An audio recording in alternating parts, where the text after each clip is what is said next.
Ok, donc maintenant, la séance est enregistrée. Hein, d'accord? Maintenant, la séance, elle s'enregistre. Donc voilà, dans la première partie de cette séance, si je peux dire, donc dans la première partie de cette séance, nous allons voir, dans le même contexte, une application qui s'intitule Modèle en gravité terrestre. C'est-à-dire, ce que nous allons voir maintenant, ce n'est pas une application de la centrifugeuse. C'est un peu particulier par rapport aux autres applications précédentes. Donc, cette application, au fait, comme je l'ai dit, elle va parler d'un modèle réduit d'un sol renforcé par inclusion rigide. Donc, j'ai mis la référence de la thèse de Mme Sami Moussata, qui date déjà depuis 2013.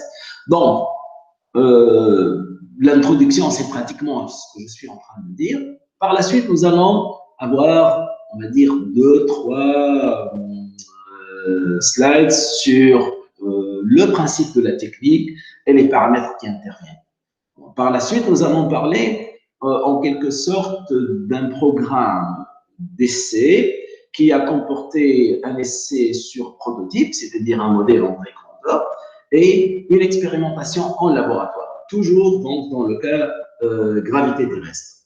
Par la suite, nous allons comment on constitue le modèle réduit à partir des prototypes. Et dans le cadre, bien sûr, dans la dernière partie, on va avoir des questions et réponses. Donc voilà, la première partie, qu'est-ce qu'elle comporte? Donc, sur ce transparent, vous voyez les applications des inclusions rigides. Bon, si nous allons analyser, on va dire, le point commun entre les quatre, on va dire, schémas ou photos, c'est des illustrations. Donc, vous voyez dans les quatre applications, donc là, on peut dire c'est un dallage, par exemple. Là, c'est plutôt un remblai d'accès à un pont. Ici, c'est des réservoirs. Et là, c'est des bâtiments. D'accord? Donc, c'est-à-dire, au fait, c'est des applications variées. Infrastructure en haut, on peut dire, et donc superstructure d'une manière générale en bas. Donc, le point commun, comme vous le voyez, c'est que c'est, on va dire, c'est très verticaux, plus ou moins en gris blanc, ce sont les inclusions rigides. Et donc, vous voyez que ces inclusions rigides se terminent ou sont situées, on peut dire, au toit d'une couche qui est en marron. Cette couche qui est en marron, parfois ils sont un peu dans cette couche, alors elle doit être nécessairement une couche, on va dire, dure ou un substratum. C'est-à-dire que lorsqu'on va faire cette technique-là, vous allez renforcer un sol. On va en parler, bien sûr, le sol en haut, mais l'essentiel, c'est que les inclusions qu'on appelle rigides arrivent à une couche dure. C'est-à-dire, on peut dire qu'à ce niveau-là, il n'y a pas de déplacement du tout. Bon, alors ces inclusions, ils vont renforcer quoi, en fait? Ils vont renforcer, avec le terme, on va dire précis, des sols compressibles. La compressibilité, dans ce sens, ce n'est pas celle que certains d'entre vous connaissent, c'est-à-dire la compressibilité d'un sol fin, lorsqu'on parle de la consolidation et l'évacuation de l'eau. Non, c'est pas ça. C'est un sol qui peut ne pas être saturé. Mais il a une aptitude plus ou moins accentuée de réduction des vides. C'est-à-dire, je peux imaginer un sable lâche, si ça peut être le cas. C'est pas tout à fait toujours le cas, mais c'est un sol qui est compressible et la variation de vide est importante. C'est-à-dire, il est sujet à un tassement relativement important.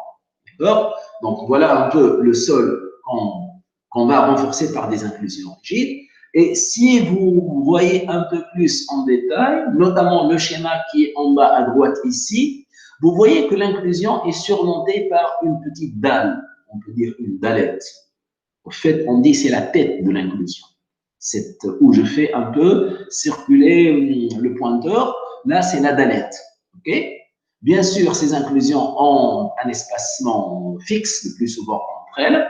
Mais vous voyez encore en haut, disons, un trait en pointillé relativement fort. Vous voyez ce trait-là qui est sur la tête des inclusions. D'accord? Et tout ceci, c'est-à-dire, on va dire pratiquement sur la tête de l'inclusion, il y a cette ligne discontinue qui peut représenter ce qu'on appelle un géosynthétique ou un géotextile. C'est-à-dire un géosynthétique, c'est-à-dire un matériau mécaniquement qui peut résister à des forces de traction importantes et il peut s'allonger, on va dire, en grande déformation. C'est-à-dire l'avantage de ce matériau-là, c'est qu'il peut reprendre des efforts de traction. Okay?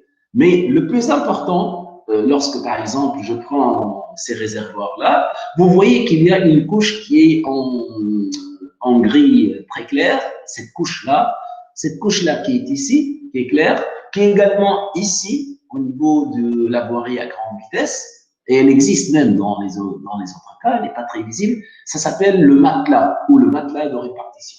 C'est-à-dire, si nous pouvons dire en une ou deux phrases qu'est-ce que c'est que le renforcement par inclusion rigide, on va dire c'est une technique de renforcement d'un sol compressible, pas nécessairement saturé, qui est sujet à une variation de vide. Ce sol, il doit reposer sur un substratum rigide, là où les déformations sont négligeables, et nous allons mettre ces inclusions selon ce qu'on appelle un espacement régulier, et chacune des inclusions va être surmontée par une tête ou, dans la pratique, une galette d'inclusion, et au-dessus de ça, ce qui est le plus important, c'est le matelas avant tout. Parce que cette technique, vous pouvez vous passer du géosynthétique au géotextile. L'essentiel, c'est que mécaniquement, il résiste à des efforts de traction importants. D'accord? Donc, voilà un peu les conditions que nous devons, on va dire, remplir pour essayer de faire le renforcement et de réussir l'opération. Parce qu'au fait, si on va regarder dans le transparent suivant les choses un peu plus zoomées. Donc ici, qu'est-ce qu'on voit? On voit ce qu'on appelle le principe du renforcement par inclusion rigide. Donc, lorsqu'on voit avec beaucoup plus de détails, vous retrouvez la couche dure dont j'ai parlé. Les inclusions, en fait, doivent être un peu ancrées dans cette couche. Okay? Donc là, c'est le sol compressible qui est au-dessus de la couche dure, bien sûr, jusqu'à la tête des inclusions. Ça, ce sont les têtes d'inclusion. On peut dire que c'est des petites belettes. Donc, et par la suite, vous avez le matelas dont j'ai parlé. Voilà le matelas de transfert, on dit, de charge. Et voilà la nappe de géosynthétique. D'accord? Bien sûr, pour permettre de faire fonctionner ce système, vous allez le charger, par exemple, dans le cas d'un dallage, vous avez un dallage. Donc, un dallage, vous savez, c'est un peu on va dire une petite dalle qui va être sur tout le système et elle va être soumise à un chargement. Donc, ici, on doit juste analyser un peu le pourquoi de ce renforcement par inclusion rigide. Au fait, si on imagine que le sol n'est pas renforcé du tout, qu'est-ce qui va se passer? Il va y avoir des tassements inadmissibles, c'est-à-dire ceux d'allage, s'il n'y avait pas ce système de matelas avec les inclusions, etc., il va y avoir des tassements importants et on peut donc assister à même des tassements importants ou une rupture parce que le sol, il tasse beaucoup. D'accord? Donc, ce qui compte le plus, c'est que par ce système-là, comme le sol initial, il tasse beaucoup, qu'est-ce qu'on va faire? Nous allons faire ce système-là dont j'ai décrit pour reporter la plus grande part de la charge extérieure vers les inclusions. C'est-à-dire ce système-là que vous voyez, il permet de concentrer une grande part de la charge sur la tête de l'inclusion et puis vers l'inclusion. Donc, de ce fait, si vous dites que j'ai 100% de charge appliquée, par ce système, vous pouvez par exemple faire transférer, on va dire, 60% de la charge totale sur les inclusions et 40% sur le sol qui reste.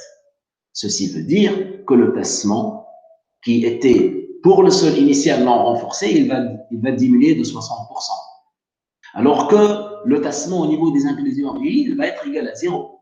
Donc, c'est ça l'intérêt de cette technique de renforcement par inclusion rigide. Concentrer les charges appliquées vers les inclusions Puisque les inclusions ne passent pas, donc il va rester une partie pas très conséquente de la charge qui va vers le sol et qui va être plus ou moins sujet à des tassements qui restent admissibles.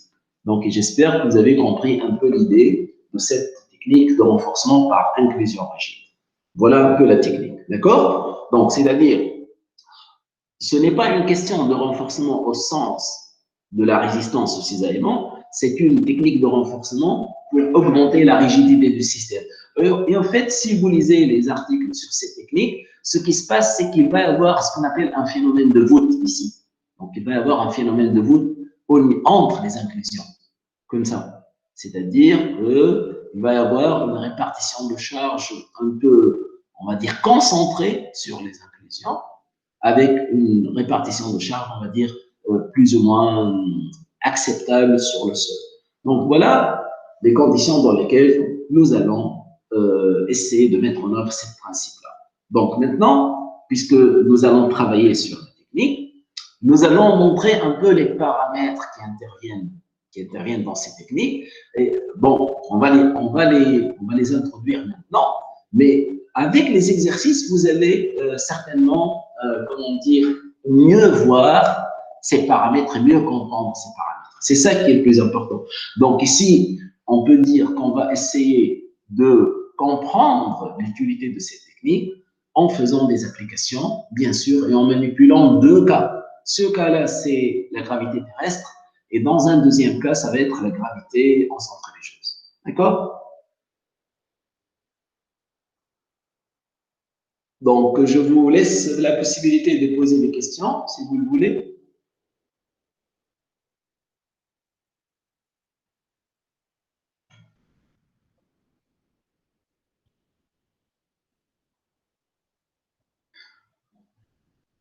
Bon, si vous n'avez pas de questions, je vais passer. Alors, les indicateurs de transfert de charge. Et le titre indique transfert de charge. Donc, on comprend très bien c'est quoi le transfert. C'est-à-dire, c'est une part de charge qui va aller normalement au sol initial et ce transfert va se faire sur les inclusions. Donc, avant tout, ici, pour comprendre un peu la répartition des charges, donc voilà ici ce qu'on a fait. S ici, cette distance, c'est quoi? C'est l'espacement à l'entre-axe des inclusions. Qu'est-ce que cela veut dire? Cela veut dire que, au fait, nous représentons en zoom encore la distance entre les deux axes de deux inclusions rigides voisines. C'est-à-dire, vous allez avoir une demi-section ou une demi-largeur. Oui. Il y a une question? Monsieur, concernant les inclusions rigides, ce sont des barres en acier. C'est quelque chose de rigide qui, bien sûr, a une rigidité importante. Sur le plan pratique, ça peut être du béton, par exemple, du béton pas nécessairement armé. Ça peut être des micropieux.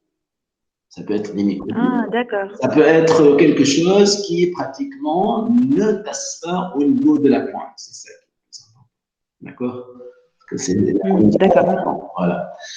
Donc, je vous en prie. Donc, voilà ici ce que nous sommes ce que nous allons analyser sur le transparent suivant. C'est comme si entre ce niveau-là, l'axe de l'inclusion au milieu, et l'axe de l'inclusion qui est à droite ou à gauche, nous allons faire le zoom sur cette partie-là. Et en partant du fait que nous avons une charge uniforme en surface, et voilà le matelas. Donc, le transfert de charge, comment on va essayer de le décrire? On va comprendre que à partir de la répartition totale Q0, on peut supposer que c'est qu'une contrainte uniforme. On ne va pas dire par quoi. Hein.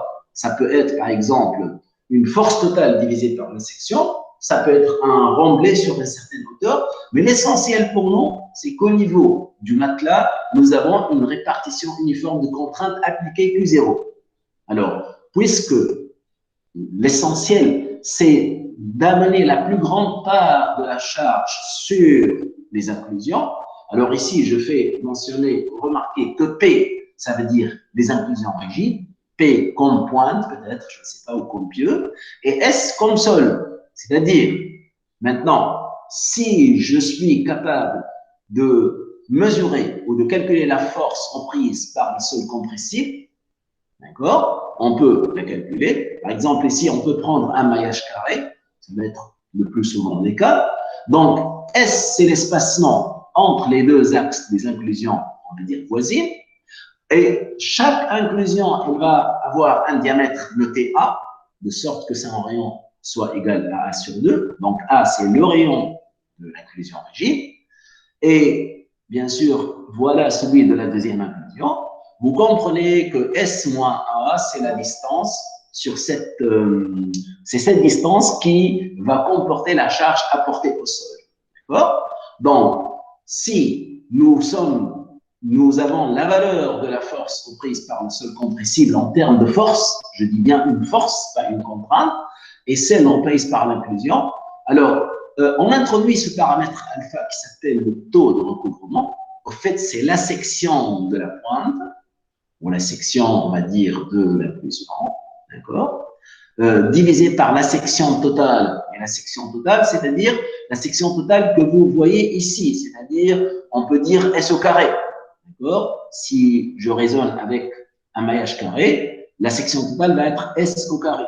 Et comme vous voyez ici, AP sur A, d'accord, donc ça va donner cette valeur-là. Okay, il me semble que là, nous avons une petite faute. Attendez.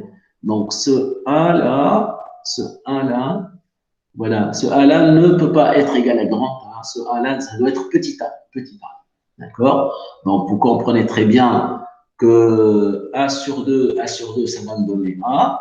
En supposant que la pointe, la tête de l'inclusion est circulaire, on va supposer qu'elle soit circulaire, donc elle va être pi a carré sur 4.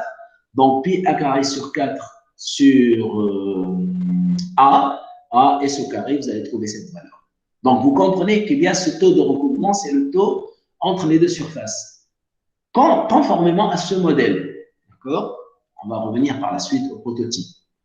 Alors, on définit également l'efficacité. C'est ça le terme, peut-être le paramètre le plus important. C'est quoi l'efficacité? C'est le rapport entre la charge reprise par les inclusions rigides. Et lorsque je dis par les inclusions, ça veut dire par l'inclusion. On raisonne toujours pour une inclusion. Et la charge totale, c'est-à-dire, ça va être en termes faciles, c'est QP plus, sur la charge totale. Mais la charge totale, c'est quoi? En fait, c'est QP plus QS+. D'accord? Ou en d'autres termes, ça peut être Q0 fois S au carré. Parce que si notre chargement extérieur, c'est Q0 sur toute la surface, ben Q0 fois S au carré va être égal à la somme de QS+, plus 2 fois QP sur 2. D'accord? Donc, voilà ce qu'on appelle l'efficacité. Et vous comprenez, c'est quoi l'efficacité? C'est la proportion du chargement qui va vers les inclusions par rapport à la charge totale appliquée sur tout le système. D'accord? On définit également deux autres termes, taux de réduction de contrainte. C'est le rapport entre la charge appliquée sur le sol, compressible renversée, et la charge appliquée sans inclusion. C'est-à-dire le rapport entre la charge appliquée sur le sol compressible dans le cas renforcé, parce que le sol compressible, il est renforcé par les inclusions, ici, et la charge appliquée sans inclusion, c'est-à-dire lorsqu'il n'y a pas de renforcement. Et par la suite, vous comprenez que comme les contraintes, en termes de contraintes qu'on peut calculer, les contraintes, on va dire QS avec un petit q et QP avec un petit q, le rapport s'appelle la concentration de contrainte. Comme la contrainte va être importante au niveau des inclusions, donc on va définir ce paramètre N, c'est connu même comme pour le renforcement par colonne. Donc voilà un peu les termes. Dans l'application, nous allons juste considérer ce qu'on appelle l'efficacité. Nous allons considérer beaucoup plus l'efficacité en termes d'application. Mais voilà un peu tous les paramètres qui interviennent et on peut montrer ces relations facilement. Donc, bien sûr, si on veut passer au détail pour dire quelles sont les relations entre ces paramètres. D'accord? Donc, pour le moment, s'il vous plaît, essayez de ne pas oublier l'efficacité. C'est quoi l'efficacité? c'est le rapport entre la charge reprise par les inclusions ou une inclusion et la charge totale appliquée, la charge extérieure. Et comme ça, vous comprenez un peu l'utilité. Si ce rapport, par exemple, est égal à, je ne sais pas, moi, 50%, alors vous comprenez que 50% de la charge est appliquée sur une très petite surface qui est faite par rapport à la surface totale. Elle correspond à ce qu'on appelle le facteur de substitution. D'accord? Donc, voilà un peu l'intérêt de la technique. Donc, maintenant, pour cette recherche, comme je vous ai dit, on a fait un prototype. Qu'est-ce que ça veut dire un prototype? Un ouvrage réel. Il consiste en quoi? Il consiste à construire un rondé de hauteur donnée. Et vous voyez que H, ici, s'appelle l'épaisseur du matelas. Tout à l'heure, j'ai parlé du matelas. D'accord? Et là, vous avez l'inclusion. Et ici, vous comprenez qu'il y a quelque chose qui, on va dire, se dissipe. Je ne vois pas ce qu'on appelle la tête de l'inclusion. On ne voit pas la tête de l'inclusion, on voit beaucoup plus le diamètre de l'inclusion. Donc, pour ces notations, essayez de les, comment dire, de les mémoriser. A, c'est le diamètre d'une inclusion rigide, comme vous le voyez ici, c'est clair. S, c'est l'espacement. Ici, S, c'est un majuscule. D'accord? Et pour le prototype, nous avons à peu près, on va dire, les paramètres. Vous voyez, vous avez S et vous avez une idée sur l'espacement. L'espacement est relativement important. A égale 0,42, c'est quoi? C'est le diamètre de l'inclusion. C'est le diamètre de l'inclusion. Et vous avez 2,5, c'est l'espacement. Donc, vous voyez très bien qu'entre les deux inclusions, il y a une bonne distance. Alors, H égale 0,5. Donc, H, c'est quoi? C'est l'épaisseur du matelas. Voilà, H. D'accord? Et là, c'est le prototype. Donc, vous avez les paramètres du prototype. Bien sûr, comme le montre ce petit schéma, d'accord, on va, au fait, pour le calcul et pour le modèle, on a discuté ça la dernière fois, lorsque nous allons faire un modèle, on va vous le montrer à la fin, si on va faire un modèle dans le laboratoire, on ne va pas faire un modèle répétitif en forme carrée. Souvent, on va faire un cylindre. Vous voyez ce cercle-là? C'est un cylindre. C'est-à-dire, au lieu de faire un modèle comme ça en laboratoire, non. On va, disons, prendre ce qu'on appelle souvent une cellule élémentaire.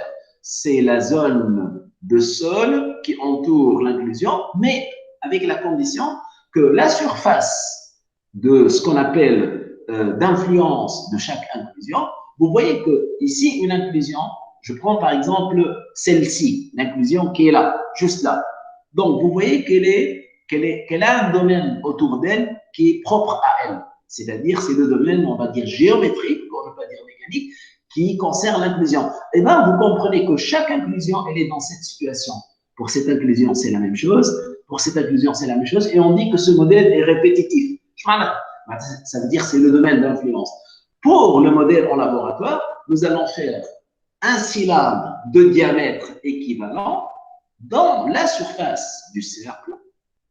La hauteur est fixée, est égale à la surface de ce carré-là. Et là, on va faire ce petit calcul. Donc, vous voyez un peu comment on constitue le modèle. On part du prototype que vous voyez ici au modèle. Et voilà le modèle dont je parle, c'est-à-dire un modèle réduit.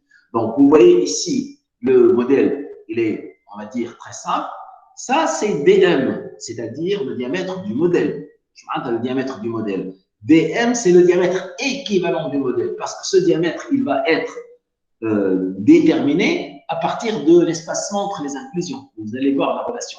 Et là, c'est le diamètre de l'inclusion dans le modèle, pas dans le prototype. Là, je décris un modèle. Et ici, vous avez le matelas, et vous voyez ici la tête de l'inclusion. Une tête de l'inclusion, en fait, ce n'est pas une galette. On peut dire que la tête de l'inclusion sur le plan pratique, c'est elle qui compte, c'est-à-dire c'est cette inclusion qui compte. Okay? Et je n'ai pas parlé du transparent apparemment. Voilà le alpha. Le alpha qu'on a défini tout à l'heure, si on va revenir au transparent, voilà le alpha. C'est-à-dire la section au niveau de la section de l'inclusion rigide, tout simplement, on ne va pas dire de la tête de l'inclusion. De l'inclusion rigide, c'est-à-dire en se référant à sa tête, d'accord? sur la section A qui l'entoure. Au fait, c'est S au carré. Vous avez compris, S, c'est l'espacement. D'accord? Donc, voilà le modèle. Et vous avez ici une idée sur cette recherche, comment on n'utilise pas essentiellement des sols, on va dire, réels. Lorsque je vais dire que cette expérimentation, ils l'ont fait quelque part, là où ils ont fait le prototype, ce n'est pas le même sol qu'ils vont utiliser au laboratoire, ils vont utiliser un sol analogique. Ici, on donne sa composition. Je veux dire 70% de sable, c'est une région, on va dire, proche de la capitale française, et 30% de billes de polystyrène. Okay? Le matelas, c'est du gravier. Vous voyez, le matelas, c'est du gravier. Ah, et le plus important, ils ont utilisé un diamètre du modèle 550 mm. Donc, vous avez une idée sur le diamètre. Le diamètre du modèle, il est fixé. Hein? Donc, finalement, ce modèle, c'est quoi? On va dire, c'est la surface équivalente à partir de ce carré dans le prototype, qui est là, mais bien sûr avec un facteur d'échelle. C'est à peu près ça. Si on peut dire c'est quoi ça le modèle, c'est. Et vous avez bien sûr quelques caractéristiques. Par exemple, pour le matelas, vous voyez ici, on a utilisé un matériau M1, un matériau 1B5 sur 8, un matériau 1B 10 sur 6. Pourquoi? Parce que par la suite, il va y avoir une étude paramétrique sur les différents matériaux du matelas dans cette recherche qui a été faite. D'accord? Alors, pour essayer peut-être de comprendre, nous allons en quelque sorte faire un exercice dans ce contexte-là. Donc, et on considère, on va dire, des hypothèses de travail. Pour le modèle, comme je vous l'ai dit, c'est un modèle en gravité naturelle. Ici, il n'y a pas de centrifugeuse. G étoile égale 1. Le type de similitude, il est simple. On va rappeler c'est quoi. Et on vous dit déterminer AM et HM. Vous allez chercher la valeur du diamètre de l'inclusion dans le modèle et l'épaisseur du matelas dans le modèle. OK? Par la suite, vous allez déterminer l'échelle de temps dans les deux problèmes suivants.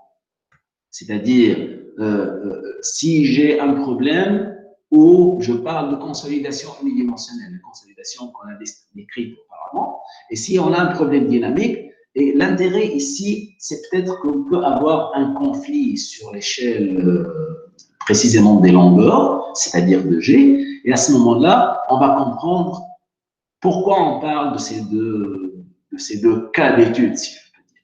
Par la suite, quelques questions sur l'échelle des contraintes, puisque nous avons G étoile égale 1, et par la suite, on va dire comment peut-on varier l'espacement sans avoir recours à l'usage d'un autre modèle. Donc, vous allez comprendre petit à petit. Donc, on va reprendre les questions. Hein. Donc, la première question, on peut dire que c'est le cadre de l'exercice, mais c'est-à-dire nous allons partir, bien sûr, de ces hypothèses-là. Donc, bien sûr, dans le premier cas, nous avons G étoile égale 1. D'accord? Nous avons dit c'est un essai en gravité naturelle. Donc, on n'a pas de centrifugeuse. Deuxièmement, il dit que la similitude est simple. Type de similitude simple.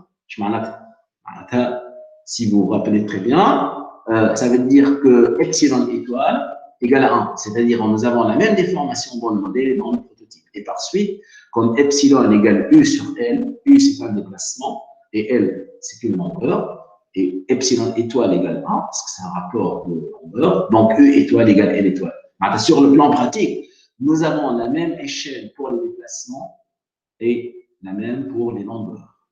D'accord? Bon, par la suite, vous allez voir une façon comment on détermine ce qu'on appelait le diamètre dm. On va calculer ce qu'on appelait AM et on va calculer HM. Hein? Je reprends la question, on va tout doucement.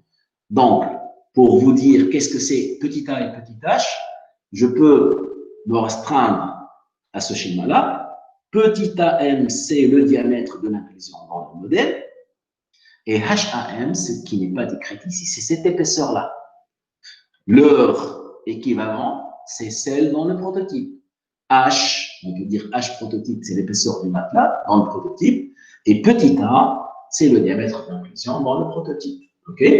Mais nous allons, pour ne pas nous tromper, nous allons toujours écrire les indices 1 pour le modèle et P pour le prototype. OK? Donc, ici, comment on part pour déterminer, on va dire, AM et HM? Donc, on rappelle ici que la section du modèle est circulaire, comme je l'ai dit. Son diamètre dans le modèle, c'est DM, mais c'est un DM équivalent, parce qu'il va être calculé en fonction de S. Le maillage des inclusions est carré. Donc, on écrit pour un cercle que j'ai présenté tout à l'heure, deux diamètres équivalents, c'est-à-dire lorsqu'on considère le cercle équivalent au carré, c'est un cercle imaginaire qui n'existe pas, mais on peut lui déterminer son diamètre.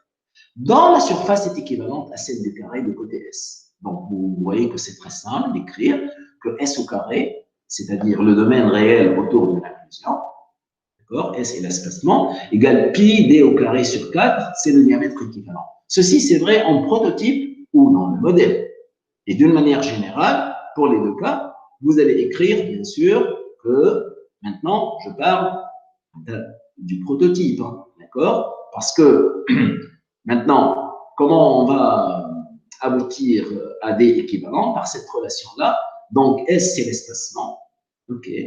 Donc, bien sûr, ça va être la racine carrée de 4S au carré sur pi. Ça vous donne cette valeur-ci. D'accord? Donc, le diamètre équivalent ici, on peut dire c'est la valeur où? Dans le prototype. Parce que nous connaissons toutes les données. On connaît que S, on peut revenir aux valeurs. On a S égale 2,5. D'accord? N'est-ce pas? Et racine de pi, qu'est-ce qu'on a encore? Donc S. Voilà. En fonction de S, je calcule des équivalents. Mais le plus important, c'est de dire que, parce que nous voulons calculer DM, d'accord? DM, c'est quoi? C'est au fait le diamètre le diamètre du cercle dans le modèle. Vous devez écrire que L étoile, le facteur d'échelle, est égal à dm sur d équivalent. Dm, c'est-à-dire, on va revenir encore une fois ici, voilà dm, ça c'est le modèle, vous voyez que c'est le modèle, et ça c'est le diamètre du cercle équivalent au carré dans le modèle. Et vous avez la valeur de dm, d'accord? Donc vous avez la valeur de dm, donc vous cherchez am, donc à partir de là, vous allez écrire dm sur d équivalent. Mais d équivalent, il est exprimé par cette égalité du prototype, parce qu'il correspond au prototype, et vous pouvez calculer donc, bien sûr, L étoile. Donc, L étoile va être égal à cette valeur-ci.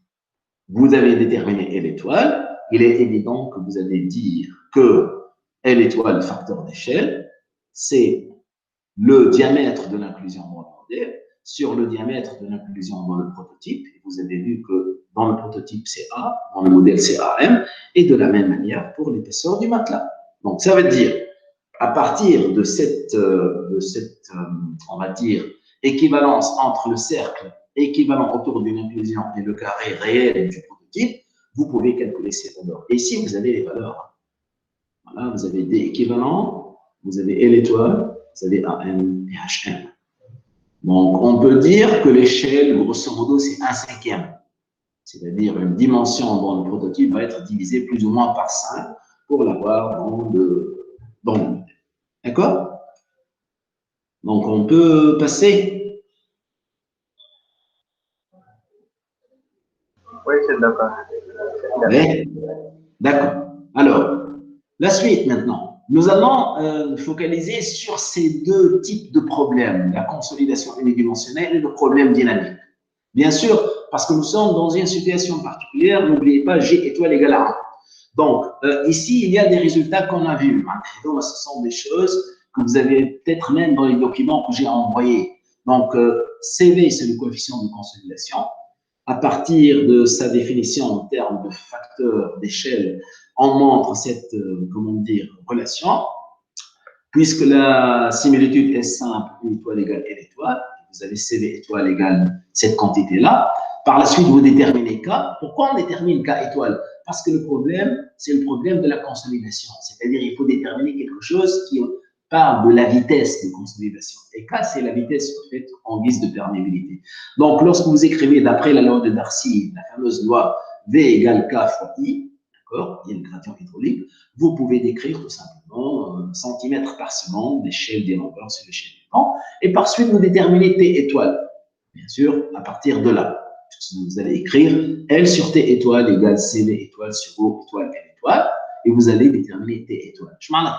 C'est-à-dire, si vous voulez résoudre le problème de consolidation pour le modèle élevé dont on a parlé, il faut avoir cette condition 1. Vous avez la condition 1.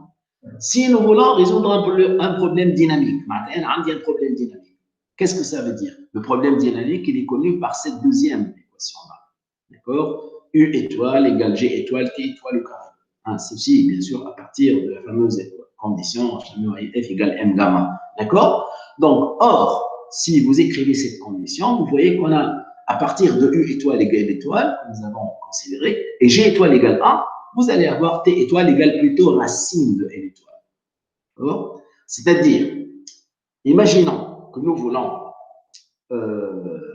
considérer l'application dont on parle des inclusions rigides, tantôt pour la consolidation, tantôt pour un problème dynamique, nous avons à vérifier deux échelles différentes sur le temps, en fait, qui ne sont pas les mêmes. Alors, hier, question, si on revient à la question pour comprendre, en combinant les deux problèmes, quelles conditions peut-on déduire?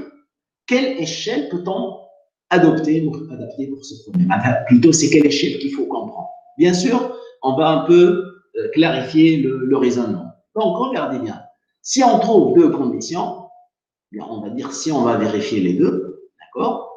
Bien sûr, il va ressortir une condition sur quoi? Sur, on va dire, l'échelle des longueurs. D'accord?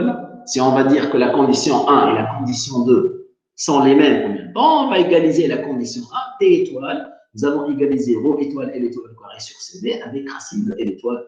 D'accord? Et à ce moment-là, vous allez obtenir, voilà la relation, voilà la condition sur L étoile. Un problème de consolidation et un problème dynamique pour ce cas de figure. Donc, L étoile, or, on va un peu la conclusion. Comme nous utilisons le même matériau, vous avez vu que pour la constitution, on a pris du sable avec des polystyrènes pour avoir quelque chose de compressible. D'accord? Donc, si vous avez CV étoile égale 1, vous allez avoir le même CV en prototype et en modèle, et le même matériau, donc la même masse volumique, ben vous allez avoir L étoile égale 1. Qu'est-ce que ça veut dire ça?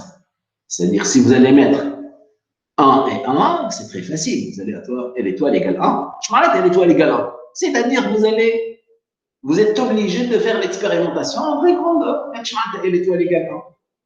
C'est-à-dire, si vous devez considérer les deux à la fois, si vous voulez faire le problème dynamique et le problème de consolidation, vous n'avez, compte tenu des choix qu'on a faits, G étoile égale 1, la neige centrifugeuse, et le même matériau, vous allez avoir le couplage des deux problèmes à la fois conduit à faire l'essai à l'échelle réelle de l'ouvrage prototype. C'est-à-dire, je ne peux pas faire un modèle réduit. D'accord? Et ici, d'où l'importance de comprendre que lorsqu'on fait un essai sur un modèle, l'essai toujours, il essaie de décrire un phénomène qu'il faut privilégier. Si on revient à la problématique des inclusions rigides, comme je vous ai dit, la problématique, c'est une problématique de tassement. Ce n'est pas un problème de rupture. Donc, ça veut dire vous ne devez pas aller à la rupture lorsque vous allez faire votre modèle. Bon, là, bien sûr, notre préférence, je crois il est préférable d'adopter l'échelle du temps dictée par le problème de consolidation parce que le problème étudié est statique. Statique, on n'a pas un problème dynamique, au fait. Nous ne voulons pas soumettre le système à une condition dynamique, un séisme, je ne sais pas, une source qui va vibrer le système. Donc, ça veut dire, si vous allez coupler le problème dynamique, n'importe lequel, un problème de battage, un battage de pieux, battage de n'importe quoi dans un sol comme ça, vous allez avoir une contradiction entre les échelles du temps, et ça veut dire que vous n'allez pas avoir, vous ne décrivez pas exactement le phénomène que vous voulez. C'est pour cela que nous parlons de cela. فهمتوا كيفاش؟ احنا اذا كان on veut combiner deux choses à la fois, peut-être on ne peut plus faire l'essai à l'échelle du labo, il faut le faire à l'échelle réelle, et à l'échelle réelle, c'est très difficile, le moins qu'on puisse dire. D'accord? Donc voilà un peu le premier message. Par exemple, cette application que nous allons voir, on ne peut l'étudier que dans le cadre de la consolidation, dans les conditions de consolidation, pas une autre cas d'étude, par exemple un cas dynamique. OK? Bon. Alors maintenant, nous allons avancer sur l'exercice parce que par la suite, il va évoquer le problème de rupture. Je coule déterminer les contraintes, l'échelle des contraintes. Nous sommes toujours en G étoile égale 1. D'accord? Gravité terrestre. Bien sûr, il dit déterminer l'échelle des contraintes en utilisant le critère de Coulomb et les conditions absolues. Bon, les conditions absolues, c'est-à-dire, quand on va les voir, c'est un peu celles qui portent sur le matériau, sa constitution, etc. Donc, c'est-à-dire, il ne faut pas, parce que c'est un cas particulier ce que nous sommes en train de voir. Okay? Donc, lorsque nous allons venir à cette analyse, vous voyez les matériaux utilisés ici. D'accord? Donc, ils ont un poids volumique de l'ordre de 1,6. Ils ont une cohésion, on va dire, très proche de la réalité. OK? Donc, ça veut dire que nous utilisons des matériaux pour lesquels ρ étoile égale 1 et C étoile égale 1. D'accord? Pourquoi? Ce point de départ, c'est le matériau que nous avons choisi. OK? Donc, vous voyez, maintenant, si j'ai ρ étoile égale 1 et C étoile égale 1, sachant que pour le critère du Coulomb, ça vous le connaissez, sigma étoile est égal tau étoile égale C étoile égale à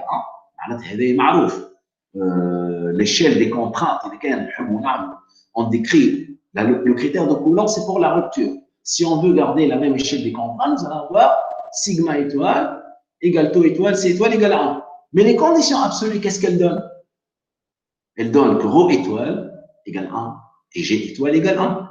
C'est-à-dire, nous utilisons comme d'habitude la même masse volumique et nous sommes en G étoile égale 1. Bien sûr, lorsque vous écrivez la fameuse condition, sigma étoile égale, sigma étoile, ρ étoile, G étoile, L étoile, il va rester sigma étoile égale L étoile. شفتوا كيفاش معناتها شنو هي الحكايه تو نتاعنا. Maintenant, on parle des contraintes. Nous parlons de l'échelle des contraintes. Comme je ne vais pas utiliser la centrifugeuse, je dois vérifier quelle est l'échelle des contraintes pour mon expérimentation. إذا كان من ناحية تقول نحب نتبع الكريتير دو كولون، ce n'est plus le problème dynamique, c'est le critère de Coulomb. Vous avez comme la fameuse loi de Coulomb, elle décrit la rupture au cisaillement dans un sol. Lorsque vous dites tau égale C plus sigma tangente phi, donc vous écrivez ces valeurs. C'est très simple. Bien sûr, on raisonne toujours sigma étoile égale 1. D'accord? Mais les conditions absolues, telles que nous les avons considérées ici, pas sigma étoile égale L étoile. D'où une contradiction sur l'échelle des contraintes. معناتها انت الموديل تحب تعمل على les inclusions rigides ولا مش حتى inclusion rigide, حتى مثلا une autre chose, un renforcement par autre chose. L'essentiel, c'est que si vous utilisez la condition absolue, le même matériau, c'est-à-dire la même masse volumique, et vous êtes en G étoile égale 1, l'échelle des contraintes, c'est l'échelle de l'angle. Elle est بصفة عامة, indépendamment du phénomène. Mais lorsque vous voulez considérer le critère de Coulomb, c'est plutôt la rupture. Maintenant, dans ces conditions-là, vous ne pouvez pas reproduire le phénomène de rupture parce qu'au fait, l'échelle des contraintes va être très loin. Ça m'a fait rire, mais 1 et l'étoile. Et l'étoile, en général, va se rien. Donc, conclusion, il est recommandé d'éviter le critère de Coulomb et de garder l'échelle des contraintes provenant des conditions absolues. إذا كان نرجع l'expérimentation G étoile égale 1, لازم نشوف ثم échelle de contrainte qui correspond pratiquement à l'échelle des longueurs. فهمتوا توا شنو اللي تبدل؟ اللي تبدل هو انه وقت مش عندنا un modèle réduit, فما échelle des contraintes اللي ماشي قال 1. فهمتوا؟ اما كتتذكروا بالمليح وقت قالوا في السنترفيوجز تحبوا مع الاكسبيريمونطاسيون قالوا احنا بالنسبه لي باش نعمل سنترفيوجز لو ميو سي دو غاردي لا ميم échelle des contraintes. Et ceci est possible. N'oubliez pas que c'est l'échelle des contraintes égale 1 qui a conduit à G étoile égale 1 sur L étoile. Alors maintenant, si G étoile égale 1, vous n'avez plus de choix. Vous devez vérifier cette condition à travers rho étoile égale 1. D'accord? Donc la conclusion, c'est pas la peine de parler du critère de Moore-Coulomb, c'est-à-dire la rupture. L'application, on ne peut pas analyser un problème de rupture. Les conditions absolues pour, par exemple, quand je trouve la mesure l'évolution du tassement, on ne parle pas de rupture. D'accord?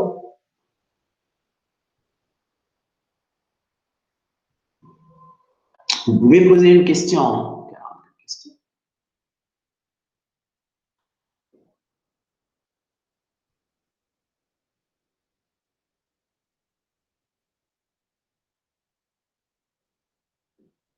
Bon, si vous vous rappelez de quelque chose, par la suite, vous pouvez revenir.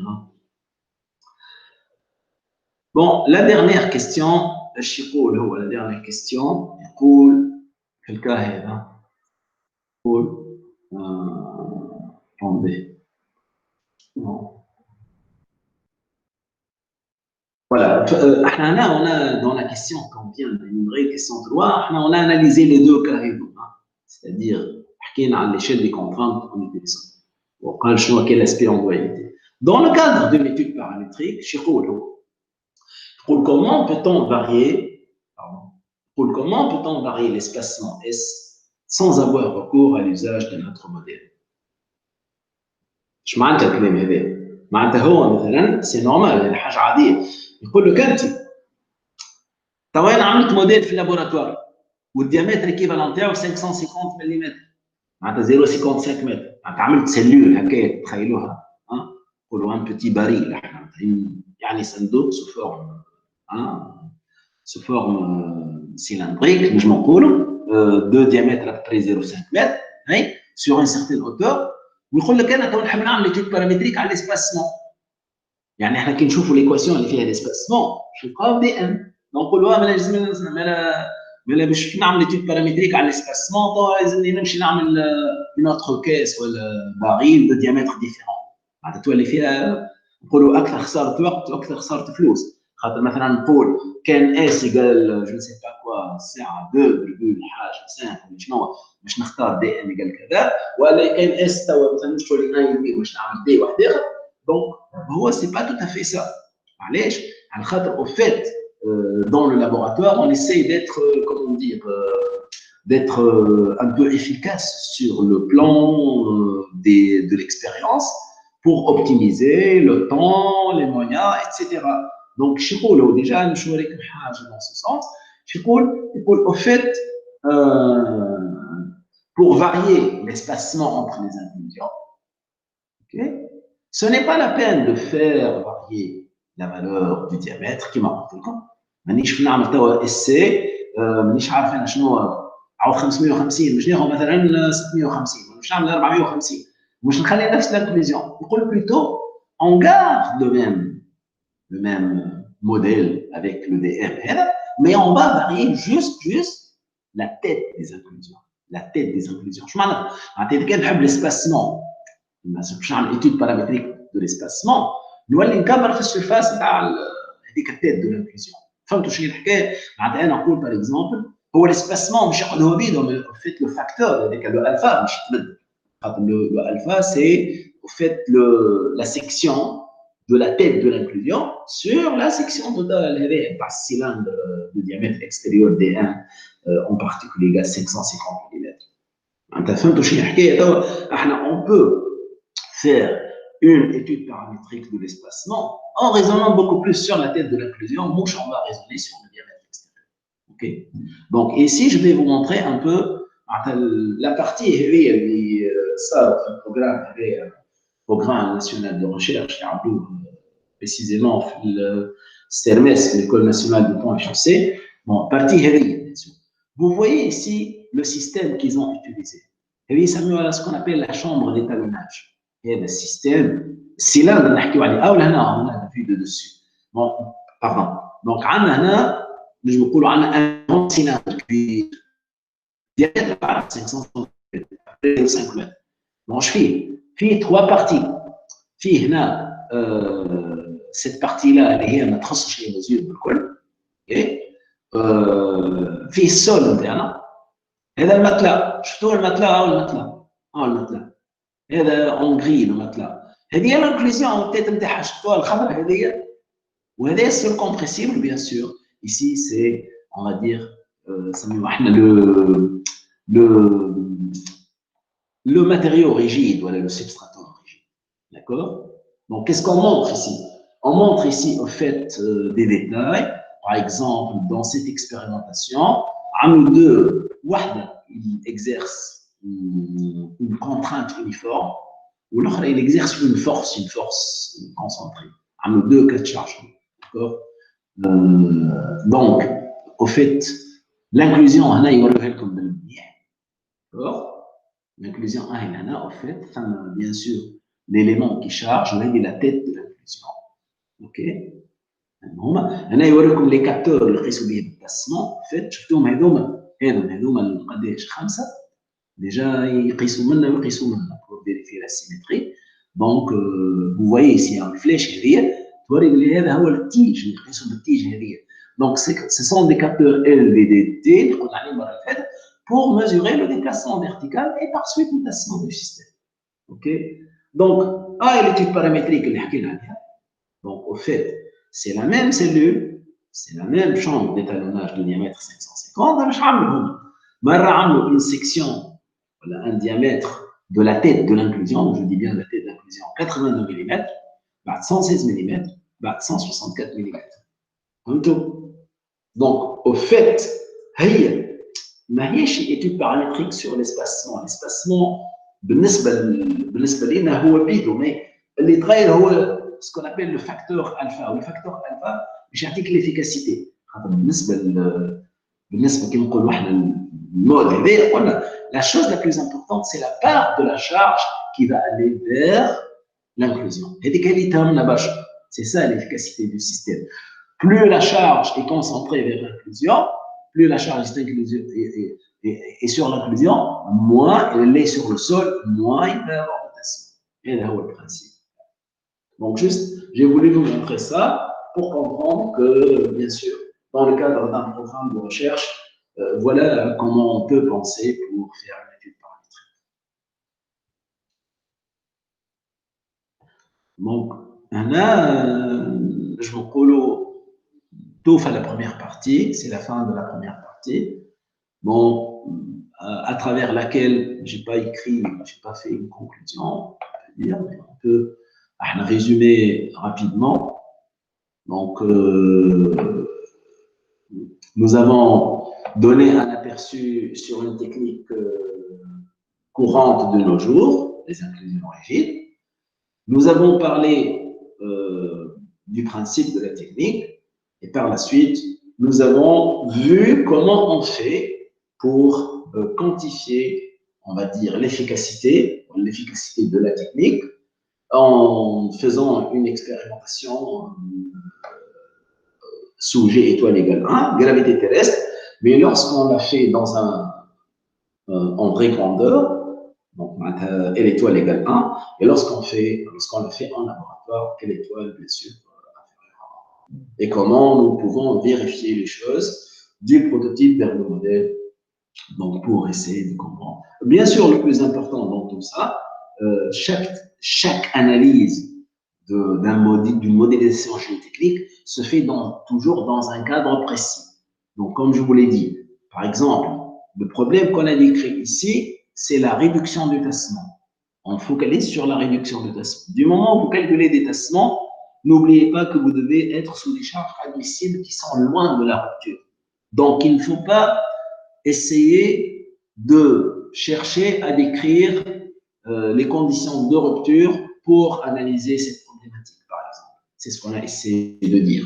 Voilà, maintenant, accoupler deux phénomènes différents pour ne pas trouver dans une impasse, ne pas se trouver dans une impasse. Quelle arme zose et donc le problème dynamique ou de consolidation, finalement, ils ont une arme laissée en vraie grandeur, ce qui est très, très difficile. Et par la suite, bien sûr, nous avons montré un peu des ordres de grandeur sur les paramètres. Et puis, donc, quelle est la relation, bien sûr, à vérifier entre les paramètres du modèle et le prototype pour décrire la même chose par l'intermédiaire du modèle réduit. Donc, voilà un peu ce qu'on a fait dans la première partie. Donc, je ne sais pas si vous avez des questions. Je vous laisse la parole. Est-ce que vous avez des questions? Non, non. Oui. Juste, pouvez-vous juste expliquer sur la page, s'il vous plaît, la différence entre les critères de mort et Oui. Et absolue déjà, condition absolue. Je n'ai pas bien compris les deux assimilations entre les termes du changement. Je n'arrive pas bien à saisir ce que vous dites. Le diapo numéro 12. Il y a la crise 12. D'accord, c'est celle qui est là. Oui, c'est ça. Vous disiez qu'il y a la critère de mort. Oui, le critère de mort. Oui. C'est ça. On ne peut pas prendre les deux en même temps. On ne peut pas? Est-ce qu'on peut valider les deux conditions en même temps? Valider les critères de mort et... Non, on ne peut pas valider parce que déjà d'entrée, il y a un problème. Pourquoi? Parce que vous avez, choisi un matériau sur lequel vous faites l'essai avec une cohésion pratiquement celle du matériau, on va dire, réel. Mais en même temps, vous dites qu'ils ont la même masse volumique. Lorsque vous partez de ces conditions, G étoile égale 1, pour que votre analyse soit correcte, lorsque vous allez faire cet essai, il faut faire forcément une échelle sur les contraintes. C'est-à-dire, si vous appliquez une contrainte, je ne sais pas moi, de 1 bar dans le modèle, dans le prototype, dans le modèle, vous devez plutôt faire le 1/5. D'accord? Comme on a vu dans ce cas-là. C'est-à-dire, vous ne pouvez pas, mais c'est-à-dire, ceci ne diminue en rien l'importance ou l'utilité du travail. C'est-à-dire, lorsque vous êtes dans ces conditions, ne dites pas qu'avec ce système, vous voulez analyser, par exemple, la rupture d'une pente renforcée par des inclusions rigides, par exemple. Voilà, pour vous répondre un peu. Dans ces conditions, vous pouvez vous suffire d'une analyse du tassement du sol renforcé, pas plus, pas autre chose. Si vous voulez, par exemple, faire un modèle dans les mêmes conditions, avec le même sol, le même matériau, les mêmes inclusions, et vous voulez analyser la rupture, donc vous allez avoir un problème. D'accord? Vous allez avoir un problème parce que votre sigma étoile doit être égal à 1. D'accord? Donc, vous ne pouvez pas le faire. Le modèle que vous avez fait, ces conditions que vous avez faites, on peut dire, si vous les avez faites vous-même, ils ne peuvent être ou elles ne peuvent être valables que pour analyser ce problème. N'oubliez surtout pas que j'ai dit l'importance de la technique des inclusions rigides, c'est pour la réduction du tassement. D'accord? C'est pour réduire le tassement. Je n'ai pas parlé d'autre chose. Je n'ai pas parlé même de consolidation, je n'ai pas parlé même de rupture. Vous avez compris? Oui, c'est clair. Merci. Je vous en prie.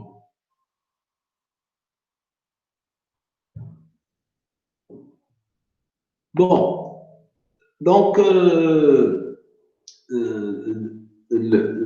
l'exercice qu'on a voulu faire depuis 15 jours, de toutes les façons, nous ne l'avons pas terminé, nous étions juste au départ, d'accord? Donc, ce qu'on va voir, c'est un autre exercice, parce qu'il part de la centrifugeuse. Maintenant, on va parler de centrifugeuse. Donc, c'est comme si nous allons maintenant nous préparer à faire un essai en centrifugeuse concernant cette technique de renforcement pour analyser la même chose. Et on va essayer donc de chercher des ordres de grandeur et de voir comment on opère. Bon, vous allez voir que Jusqu'à un certain moment, nous allons plutôt donner des éléments beaucoup plus de réponses qu'une réponse détaillée. D'accord? Parce que vous savez très bien, les travaux dirigés, ils prennent beaucoup de temps pour les formuler dans une séance comme ça. Donc, mais on va un peu plus, on va dire, discuter. Certainement, la première partie, elle est bien claire, mais la deuxième partie, ça peut être des questions qui peuvent rester ouvertes et vous pouvez vous-même travailler. Mais dans tous les cas, donc, je vais vous envoyer, bien sûr, après quelques jours, cette présentation, le PDF, comme je l'ai fait pour la dernière fois. Je pense que vous avez eu, hier, un peu tard dans la soirée, j'ai envoyé le PDF de la présentation de la dernière fois. D'accord? Le PDF des PowerPoint. Donc, lorsque j'aurai terminé celle-ci, je vais vous l'envoyer. Et avec ça, je vais vous envoyer l'exercice qu'on a juste commencé depuis quelques jours, mais on n'a pas fait. À ce moment-là, vous allez le faire pour, bien sûr, permettre de vous faire travailler et comprendre un peu mieux les choses. Voilà. Bon, maintenant, donc voilà, numéroté 6, 7. J'ai mis TD inclusion rigide, si vous voulez. Je ne vois pas d'inconvénient. D'accord?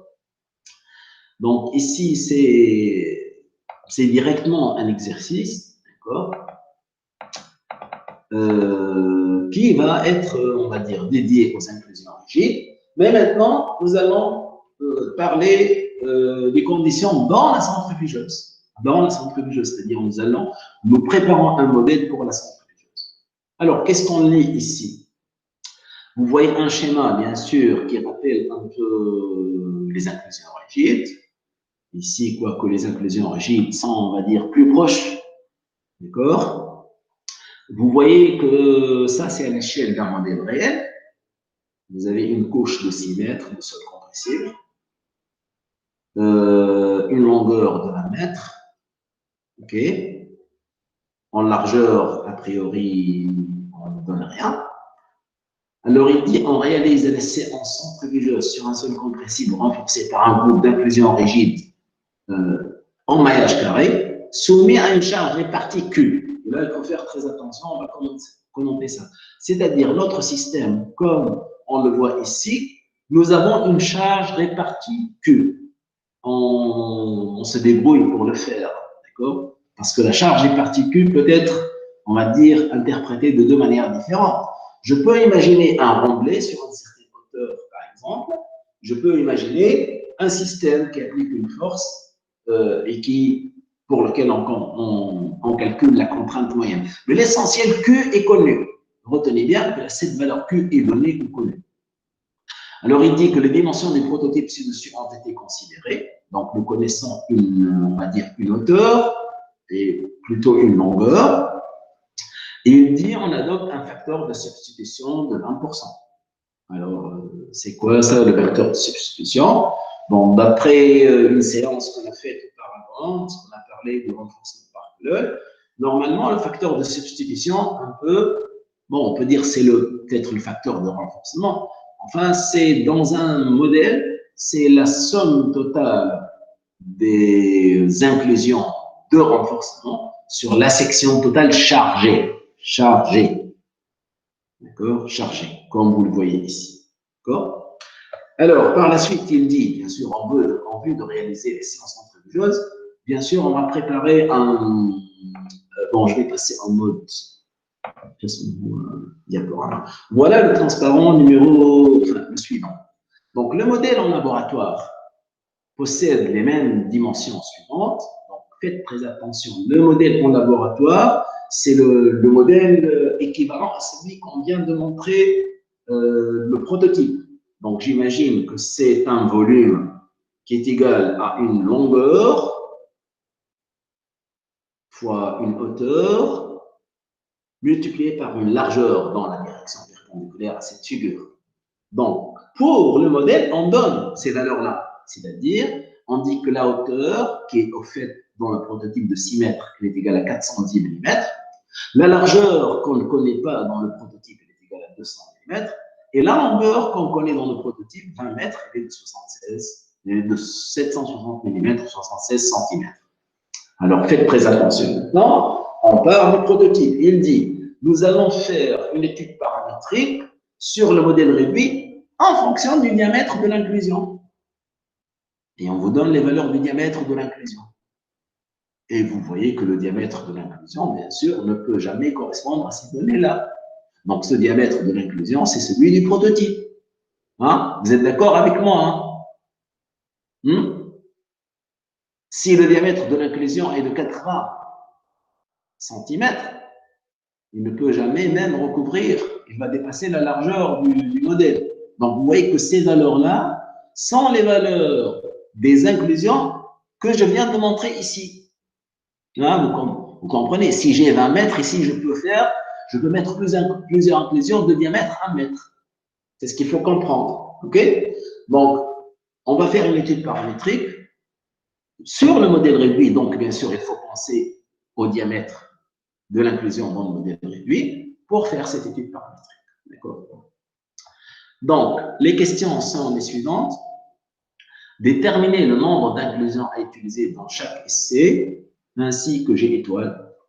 C'est-à-dire, puisque nous allons faire un centrifugeuse, il faut déterminer G étoile. Donc, vous savez très bien que pour déterminer G étoile, il faut déterminer L étoile. D'accord? Parce que nous savons très bien que, en fait, G étoile, c'est l'inverse de L étoile. Par la suite, on va, soi-disant, calculer la charge à appliquer au cours de l'essai sur le modèle en fonction de Q. Q, c'est la charge dans le prototype. Par la suite, il va essayer de dire, lorsqu'on met le matelas de répartition, nous allons avoir une certaine efficacité, d'accord? Alors, en tenant compte de cela, vous allez calculer la force qui va être transmise vers les inclusions dans le prototype lorsque vous partirez d'une force déterminée à partir du capteur dans la centrifugeuse pour lequel vous mesurez une valeur d'F. Voilà un peu l'orientation, si je peux dire. Dans cette deuxième partie, nous allons parler des forces, d'efficacité, des contraintes, à partir de quoi? À partir de la centrifugeuse. Okay. Donc, qu'est-ce qu'il faut faire? Il faut préparer le modèle que vous allez mettre dans la centrifugeuse et bien sûr le considérer pour essayer de retrouver quelque chose dans le prototype. OK? Donc, voilà un peu le corps de l'exercice à faire. D'accord? Donc, je pense maintenant que vous allez un peu plus comprendre la chose. Bon, ici, on a un transparent, mais sur lequel nous allons aller tout doucement. Parce que là, donc, il y a des calculs à faire. D'accord? Donc, pour la première question, ne l'oubliez pas surtout. Déterminer le nombre d'inclusions utilisées dans chaque essai, ainsi que G étoile. Mais ceci est évident parce que si on revient à ça, nous allons avoir différents diamètres d'inclusion. Donc, le nombre d'inclusions ne va pas être le même d'un modèle à un autre. Hein, on est d'accord, ça. Hein? C'est-à-dire, si le diamètre de l'inclusion varie, ou la tête de l'inclusion va être plus ou moins plus grande ou petite, le nombre d'inclusions va diminuer. Ça, c'est la première chose. Donc, en premier lieu, on rappelle un peu ce qu'on appelle le facteur de substitution. Donc, comme j'ai dit tout à l'heure, c'est l'aire totale des inclusions rigides. Donc, ici, IR, ça veut dire inclusion rigide. Et lorsque je dis la surface totale, je ne l'ai pas ici précisé, s'il vous plaît, notez la surface totale chargée, parce que le chargement, il faut qu'il soit sous le système. Donc, le facteur de substitution, il est noté souvent état, comme pour le renforcement par colonne, puisque c'est un facteur, c'est un paramètre sans dimension, donc le facteur d'échelle correspondant, il doit être égal à 1. On est d'accord, puisqu'il est sans dimension. Donc, c'est comme si vous allez écrire état dans le modèle sur état dans le prototype, mais il doit être le même. Donc, état étoile égal à 1. Alors, ici, on va tout doucement. Hein.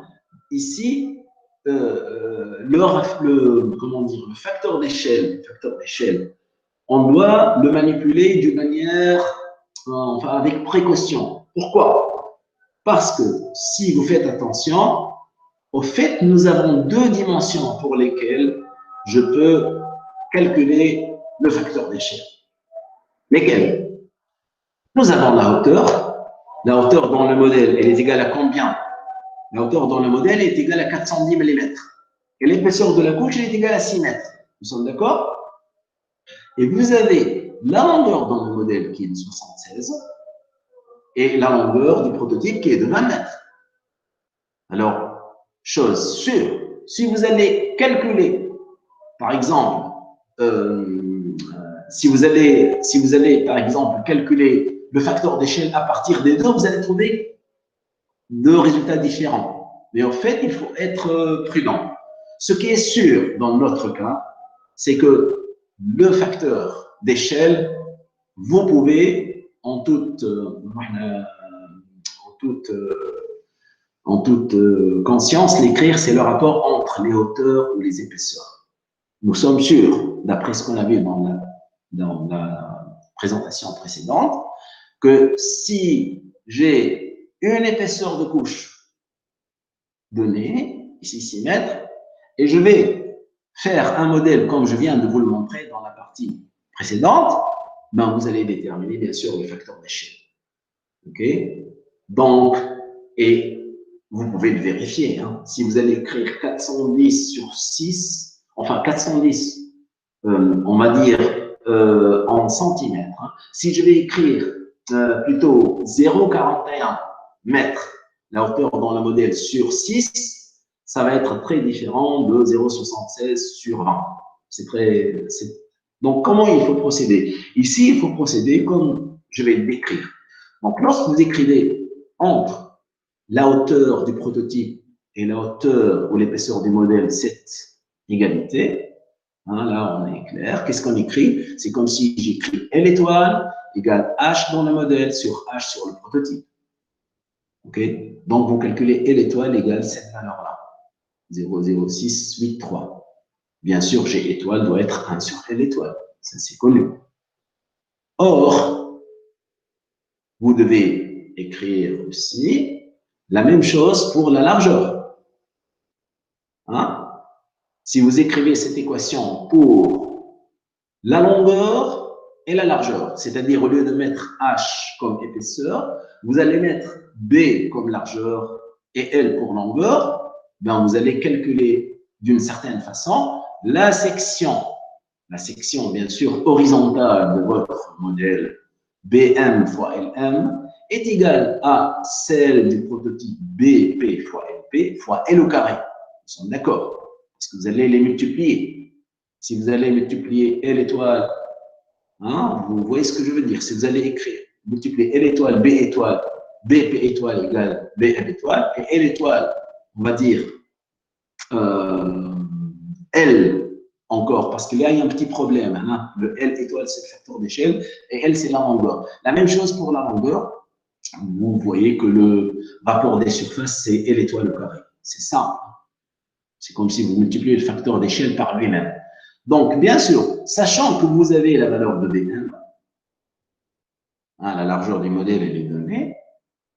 Voilà, Bn, 0,2. OK. Et que vous avez Lm, 0,76, et vous avez LP, vous déterminez la bonne valeur de BP, c'est-à-dire la largeur de la surface chargée dans le prototype doit être cette valeur. Pourquoi? Parce qu'elle vous permet de vérifier que, en fait, à partir de l'épaisseur sur laquelle on ne se trompe pas, d'accord? L'épaisseur, elle est claire, les deux valeurs sont données, il faut respecter cette dimension-là. Donc, vous déterminez la bonne valeur de BP pour respecter le même facteur d'échelle pour toutes les autres dimensions, en d'autres termes. Bien sûr, lorsque, ici, qu'est-ce qu'il faut faire? Bon, ça, je n'ai pas trouvé le temps de le faire, bien sûr. Donc, là, qu'est-ce qu'il faut faire exactement? Je vais essayer donc de me rappeler de cela. Une seconde, s'il vous plaît. Donc là, vous devez écrire la définition du facteur de substitution. Comme on va dire, vous voyez l'écran. Donc, si je vais peut-être ajouter quelque chose et l'écrire pour aller au résultat. En fait, qu'est-ce qu'il faut écrire? Il faut écrire que, en termes du facteur de substitution, c'est-à-dire en termes du facteur de substitution, qu'est-ce qu'on va écrire? On va écrire que état, c'est quoi? État, d'après la définition, je vais l'écrire comme ça. Okay. Je vais écrire, on peut mettre état et hein. Qu'est-ce qu'on peut faire? J'espère l'attraper. Écrire. Donc ça, c'est la partie que je n'ai pas pu terminer. Donc on va écrire que état, c'est quoi? On va dire c'est n le nombre d'inclusions, parce que nous avons n inclusions à déterminer, multiplié par, je peux dire, AP, c'est quoi AP? C'est au fait pi b au carré sur 4. Si j'utilise la valeur, du prototype, c'est pas ça qu'il faut mettre. AP, c'est-à-dire ça va être, c'est quoi exactement? Pi fois dm, parce que bien sûr, plutôt d de l'inclusion, je peux l'écrire pour le prototype, parce que le état étoile égale 1, état modèle égale état, on va dire prototype. Hein, je vais tout doucement, si quelqu'un n'arrive pas à saisir, vous me le dites. Donc, une section, la section de l'inclusion, c'est pi d au carré sur 4. D'accord? Je peux l'écrire d'une façon simple. Pi d fois d divisé par 4. OK? Donc, je peux écrire d'une manière un peu simple, comme ça, pour ne pas perdre de temps. Donc, pi d carré sur 4, c'est quoi? C'est la surface d'une inclusion. Comme je vais mettre n inclusion, n fois la surface d'une inclusion, divisé par la surface totale chargée, je peux me contenter du prototype, divisé par quoi? Nous avons dit B fois L. Je ne mets pas l'indice P. Donc, ça, c'est la définition de L. Nous sommes d'accord? Et vous devez l'écrire dans, comment dire, vous devez l'écrire également. Donc, lorsque vous remplacez ici, qu'est-ce que vous avez? Vous avez la valeur de état. État, il a dit 0,2. Vous voyez? Le facteur de substitution est égal à 0,2. N'est-ce pas? Donc, je connais la valeur de état. Comme je connais la valeur de état, bien sûr, L est connu, B c'est connu, c'est la valeur qu'il faut varier. B est connu, je viens de la déterminer. L est connu, donc je peux déterminer L d'une manière très simple. D'accord? Vous avez compris, Mantatao? Pour chaque valeur de D ici, vous allez calculer ce N à partir de cette équation-là. OK? Mais je parle du prototype. Ça, c'est D du prototype. Et ça, c'est B du prototype. En fait, c'est BP fois LP qui sont là. Vous allez déterminer N. Et vous voyez ici les différentes valeurs de N, le nombre d'inclusions. C'est-à-dire, pour le prototype, d'après les données du prototype considéré, si je vais mettre des inclusions de diamètre 0,6, il faut mettre à peu près 42. Si je vais mettre un diamètre de 0,8, il faut mettre 24. Et si je vais mettre des inclusions de 1 mètre, je vais mettre 15. Bien sûr, ici, vous voyez que nous sommes obligés à, bien sûr, aller vers l'entier le plus proche. Bien sûr, si vous faites cette opération-là, ce qui va changer un peu, ça peut être, par exemple, bien sûr, B et L sont figés. Mais vous allez, par exemple, avoir une petite variation de état. Au lieu de dire état 0,2, vous trouverez peut-être 0,198 ou vous trouvez 0,201, quelque chose comme ça. Mais vous êtes très proche. Donc, voilà la première question. Il faut déterminer G étoile. Donc, G étoile, il est là. Hein, on peut le mettre en gras, et vous déterminez le nombre d'inclusions. Donc, il est dans cette. Le calcul, il donne ça, mais le nombre à adopter, il doit être égal à ça. C'est clair, cette partie-là, je pense. Pas difficile. Hein. Donc, je mets en mode diaporama. Voilà ce que je viens de mettre, mais je vais donc là. Voilà, le facteur substitution encore. Donc, si je reviens ici, peut-être, l'aire totale des inclusions rapides. Chose importante sur la surface totale chargée. On va avoir la surface totale chargée. D'accord? Et vous avez ces valeurs. Bon, Donc, maintenant, si on revient aux questions, quelle sera la charge à appliquer au cours de l'essai, bien sûr sur le modèle, en fonction de Q? Ah. Donc, ici, regardez bien. Nous étions partis du prototype. Voilà la donnée que vous avez. D'accord? La donnée que vous avez, du moins, les conditions que vous avez, vous êtes parti d'une valeur Q donnée. Il dit soumise à une charge répartie Q. Je ne sais pas comment elle est appliquée, mais je connais sa valeur. OK? Bien sûr, nous allons faire un essai en centrifugeuse. Donc, nous voulons déterminer normalement la charge à appliquer au cours de l'essai dans le modèle, bien sûr en fonction de Q. Mais n'oubliez pas que la charge à appliquer dans le prototype, appliquée dans le modèle, elle va être sur la surface du modèle. Et que cette valeur donnée, elle est sur la surface du prototype, pour lequel nous venons de déterminer la largeur et la longueur notamment. Okay? Donc, ceci veut dire quoi? Ceci veut dire que pour la question est de calculer une force. Quelle sera la charge, c'est-à-dire la force, okay? La charge appliquée au cours de l'essai sur le modèle en fonction de Q. Si je la considère, pourquoi je la considère comme force? Parce qu'au fait, finalement, on va s'intéresser à des forces. On va s'intéresser à des forces. La force dans l'inclusion, par exemple. D'accord? Si on va, comment dire, raisonner en termes de contraintes, on peut le faire. Mais l'intérêt, c'est de faire intervenir plutôt les forces qui sont utilisées pour quantifier l'efficacité du système. Donc, voilà ce que j'ai écrit ici. Sachant que Q est donné. D'accord? Bien sûr, n'oubliez pas que nous sommes en centrifugeuse. Qu'est-ce que ça veut dire?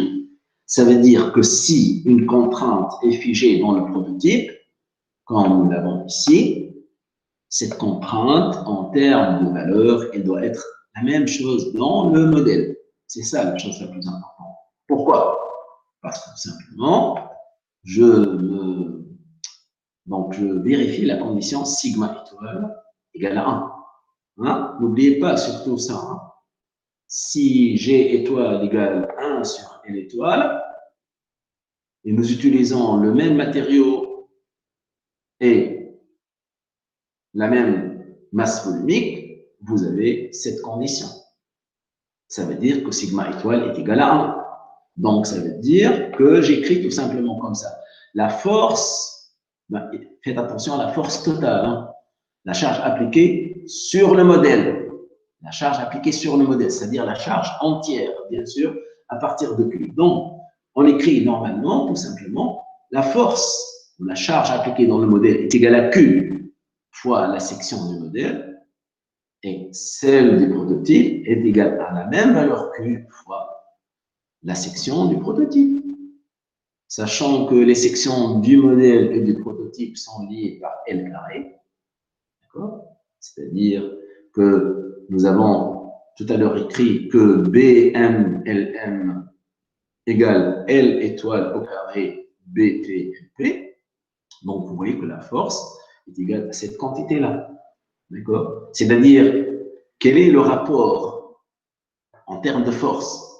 Si je mets une force totale qui me permet, par exemple, d'avoir une charge Q dans le modèle, l'essentiel, c'est que pour avoir la même contrainte dans le prototype, il faut que cette force soit combien? L étoile au carré, L étoile au carré, celle dans le prototype. D'accord? Donc, ça, c'est FP. Et ceci est évident. Comme la contrainte, elle est la même, et comme la surface va devenir très réduite, bien sûr, il faut que, donc, vous voyez, il y a la correspondance beaucoup plus en termes, pour les forces, il y a une correspondance en termes de la surface. D'accord? Pour avoir la même contrainte, ok?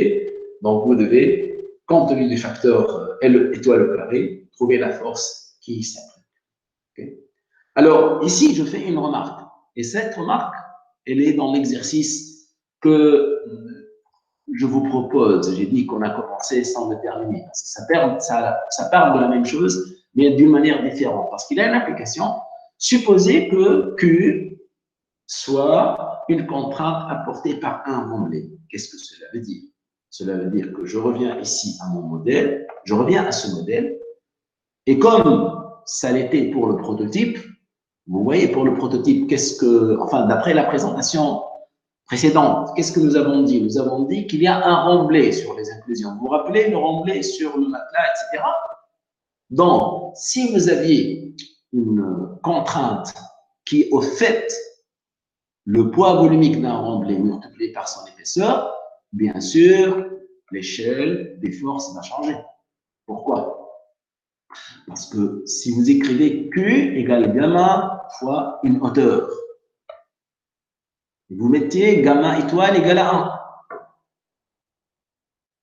Ceci veut dire quoi? Ceci veut dire que dans cette équation-là, lorsque vous allez remplacer Q, ce n'est plus Q. C'est gamma fois une certaine hauteur.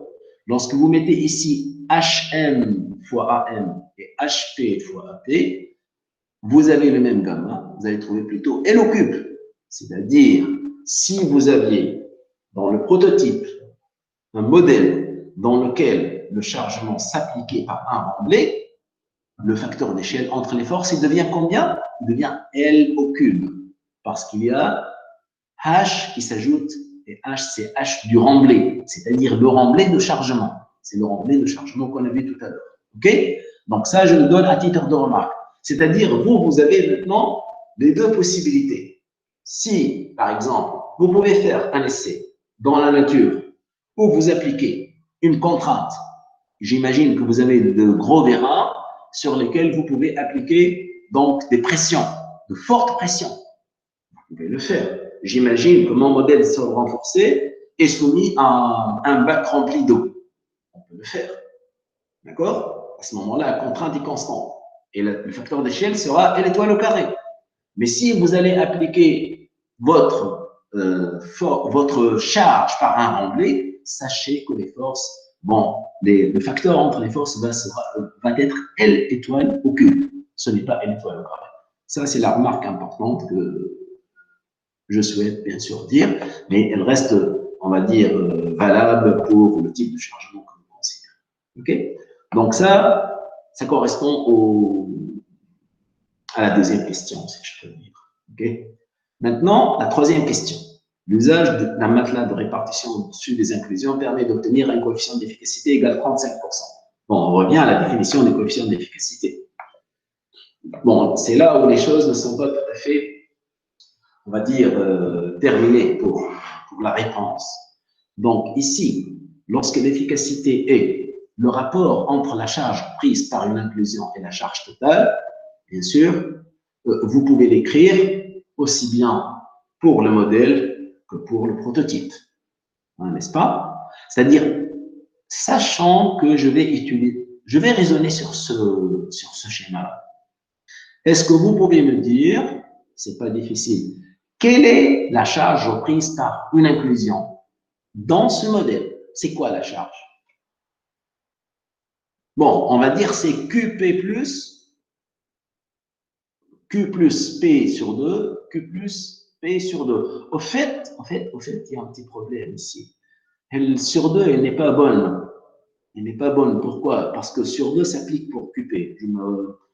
Je me rends compte juste maintenant. Vous avez compris, ça c'est la moitié d'une inclusion. Et ça c'est la moitié d'une inclusion parce que nous avons l'axe, l'entre-axe des inclusions. Vous avez compris ce que je veux dire? Donc ça veut dire la force totale, la force reprise au niveau d'une inclusion, c'est plutôt, permettez-moi peut-être de l'écrire comme ça, pour clarifier les choses. Donc, c'est comme si je vais mettre Q, petit p, avec un plus. Bon, QP plus. Je vais mettre QP. Donc, QP, c'est la charge sur l'inclusion. Donc, QP sur 2, c'est la charge sur la moitié de l'inclusion. Alors, maintenant, en termes de contraintes, ce n'est pas difficile. Qu'est-ce que vous allez écrire? comme la contrainte moyenne totale appliquée sur le système vaut Q0, ben c'est très clair.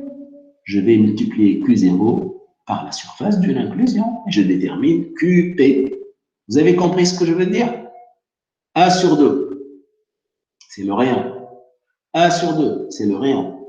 Donc, c'est tout simplement Q0 fois la surface d'une inclusion, c'est-à-dire Q0 fois pi A au carré sur 4, Q0 pi A est égal à QP.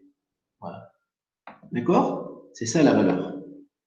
Parce que le premier terme, le rapport entre la charge reprise par une inclusion et la charge totale. Mais la charge totale, c'est pas difficile. La charge totale, c'est Q0 fois S au carré. Vous avez compris? Donc, vous calculez l'efficacité. Mais cette efficacité, vous l'avez, parce qu'on a dit qu'elle est égale à 35%. OK? Donc, vous avez ce résultat-là. Ce résultat-là, regardez bien, ce résultat-là, il est valable aussi bien dans le prototype que dans le modèle. Parce que l'efficacité, c'est un terme sans dimension. C'est le rapport entre deux charges.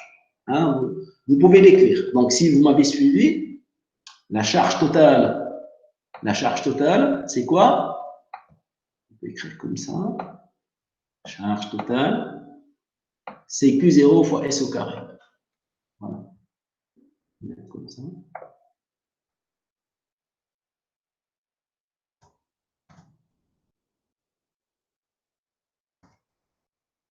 Je vais mettre comme ça, de manière simple, fois S et fois S au carré. Alors que QP, on va dire, elle va être Q0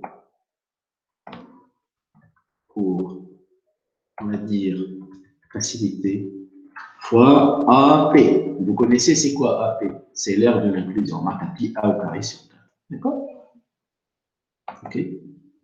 Donc, vous faites, c'est ce rapport-là. Vous faites, c'est ce rapport-là. D'après ce que j'ai ici, si vous simplifiez par Q0, donc vous allez avoir AP sur S au carré. C'est alpha normalement. Parce que le Q0 se simplifie. C'est juste dans ce cas-là, parce que le Q0 se simplifie. Donc, ce facteur, il est égal à alpha. D'accord? Alors, maintenant, si vous connaissez, bien sûr, là, vous n'avez pas à remplacer. Vous avez un paramètre qui s'appelle E, qui est égal à combien? Égal à 0,35. EF, c'est-à-dire, vous partez comme ça. Vous allez écrire EF égale 0,35. OK? Donc, ici, vous allez écrire, je vais le mettre. Vous allez écrire EF égale 0,35. D'accord? Alors, partant de ce résultat-là, qu'est-ce que nous voulons déterminer? Il dit, si vous avez cette condition, déterminez la force transmise vers les inclusions dans le prototype. Si le capteur de force embarqué dans la centrifugeuse enregistre une valeur FM inclusion. Ça veut dire que lorsque j'ai fait l'essai en centrifugeuse, qu'est-ce que j'ai mesuré? En fait, j'ai mesuré la force sur l'inclusion. C'est-à-dire, c'est comme si je mesurais QP dans le modèle en centrifugeuse. D'accord? Ça, c'est mesuré, connu. Mais nous avons déjà une relation entre les forces tout à l'heure. Vous vous rappelez de cette relation? La relation entre les forces du modèle de prototype, vous avez Fm égale la contrainte fois L étoile au carré. L étoile au carré, pas de problème. Et la contrainte, elle est la même. Si j'utilise la contrainte Q0, je raisonne avec la contrainte Q0. N'oubliez pas que dans ce système, Q0 comme Q, elle doit être la même. OK? Donc, vous allez déterminer à partir de l'efficacité la valeur de la force dans le prototype. OK? C'est-à-dire, pour répondre à cette question-là, vous devez juste écrire l'efficacité en termes de charge totale, c'est-à-dire la force. La charge totale, vous l'avez ici. OK? Le S, vous l'avez. C'est comme si vous allez trouver Q0 à partir de ce que vous avez dans le modèle. La valeur en termes de valeur, bien sûr. D'accord? Donc, voilà un peu comment on peut passer donc d'une chose à une autre, parce qu'au fait, c'est ça la réalité. La réalité, vous mesurez une valeur dans le modèle, et à partir de cette valeur, vous allez remonter la valeur dans le prototype. C'est le principe. D'accord? Bon, voilà, j'espère que, avant tout, vous êtes arrivé à me suivre. L'efficacité de votre suivi, elle tend vers 1. J'espère que vous avez bien compris ce que je veux dire. Du moment où la vidéo elle est enregistrée, je vous l'envoie, donc il n'y a pas de problème. Bon, mais moi, ce que je vous propose, c'est juste de terminer cette application. D'accord? Terminer cette application. OK? En considérant que Q0 est égal à Q0, c'est quelque chose de connu en fonction de Q0. D'accord? Bon, il faut peut-être avoir un peu plus de notions sur les inclusions rigides. Comment peut-on le faire, ça? Bon, je vais mettre ici. Voilà. Voilà ce que je vais faire. Insertion. Nouvelle diapositive. Voilà ce que je vais mettre ici. Voir. Voilà pour le détail. PDF du PowerPoint. Inclusion rigide.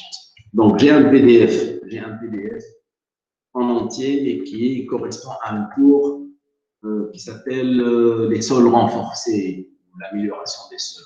Et ce PDF, il traite des inclusions rigides en détail. Donc, à ce moment-là, vous ne pouvez pas, comment dire, rater la façon dont il faut procéder pour répondre à cette question en particulier aux autres questions. Donc, il faut juste avoir un peu plus de clarté sur les détails concernant les inclusions rigides. Donc, voilà un peu le contenu de cette deuxième application. J'espère que vous l'avez donc assimilé. Bon, il nous reste plus ou moins 6 à 5 minutes. Donc, si vous avez des questions, je vous prie de les poser ou bien de faire des commentaires. Je suis ouvert.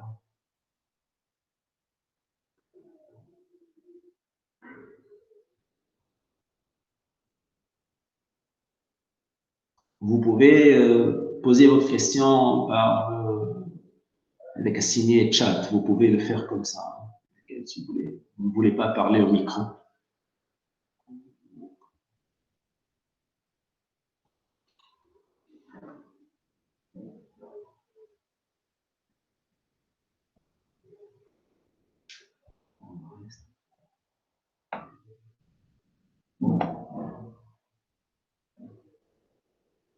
Bon, moi, merci Sergio, tout est clair. Moi, j'ai une question à vous poser, peut-être. C'est dans le cadre de ce cours un peu sous sa nouvelle forme. Est-ce que ceux qui étaient absents, ceux ou celles qui étaient absents la dernière fois, et lorsqu'ils ont suivi la vidéo, est-ce que vous avez compris? Voilà, est-ce que vous avez saisi la chose, une part importante des choses à expliquer, parce que c'est pas la même chose que lorsqu'on est en live et lorsque vous pouvez, je ne sais pas, peut-être revenir sur quelque chose. Donc, moi, je vous pose la question parce que je veux savoir si quelqu'un regarde une vidéo, est-ce que vraiment il comprend après le rythme avec lequel j'opère. Il a son rythme.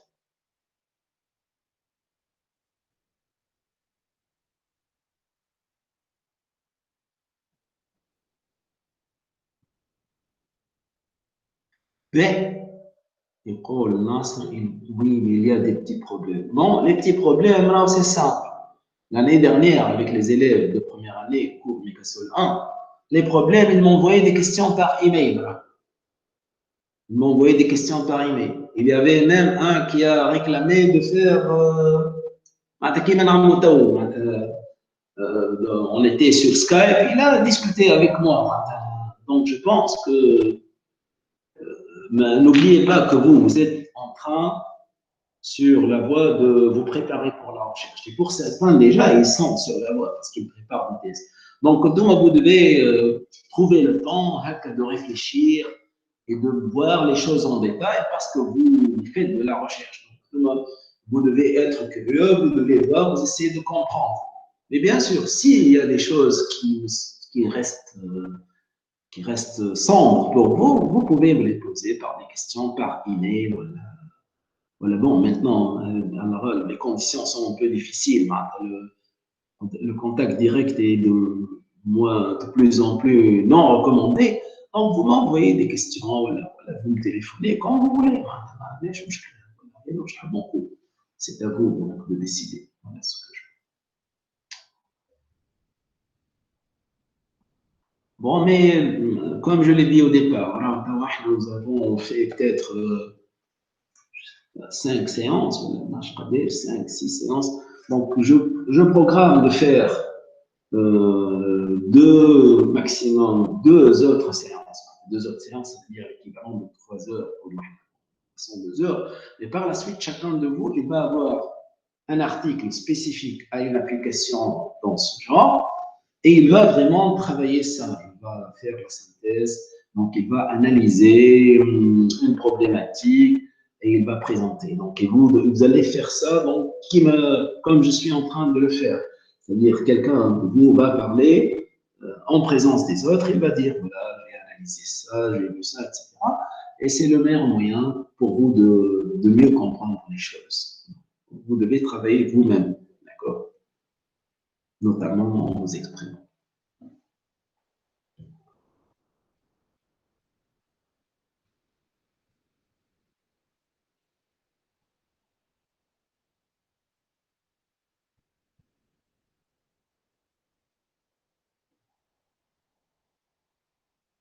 Pas de commentaires? Est-ce qu'il y a quelqu'un parmi vous qui a une remarque?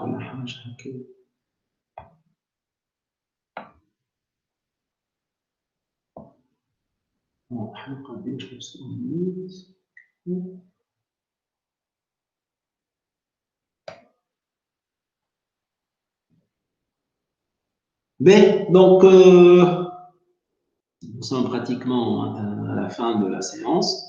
Si vous n'avez pas de questions, donc je vous remercie. Je vais, comme je l'ai dit, vous envoyer à la fois ce PDF et donc l'énoncé d'un exercice. En fait, on a déjà juste commencé à faire. C'est sur la même technique. Et donc, ceci vous permettra de mieux travailler, de mieux comprendre. OK?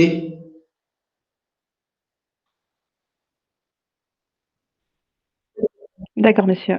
Je vous remercie, mais si vous n'avez pas de remarques, je vous souhaite la santé, une bonne fin de semaine. Voilà. Et à la prochaine, Inch'Allah. À la prochaine.